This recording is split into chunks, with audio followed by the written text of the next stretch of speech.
Kung doktor po yan ng St. Luke, siya po ba ang doktor ng Pangulo? Hindi po tayo maaaring magbigay ng anumang opinyon kung hindi naman manggagaling mismo sa doktor ng Pangulo at hindi manggagaling sa Pangulo. Sinabi po ng Pangulo, hindi po life-threatening, nakaramdam po siya ng konting sakit, at yan naman po ay tinutugunan ng kanyang mga doktor. At ngayon po ay nakikita natin saya sa iba-ibang pang activities katulad po ng oath-taking sa harapan po mismo ni General Nartates, makikita at naka-attend pa po siya ng EDC. Halos umabot po yata ito ng 2 oras. So, hindi po tayo makakatugon sa mga source na hindi nababanggit kung kanino galing.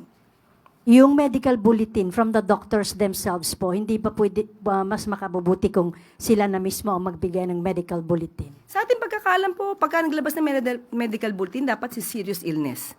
Kung sinabi ng Pangulo na hindi ito life-threatening, so ba't kailanganin po sa ngayon ang medical treatment? Medical bulletin.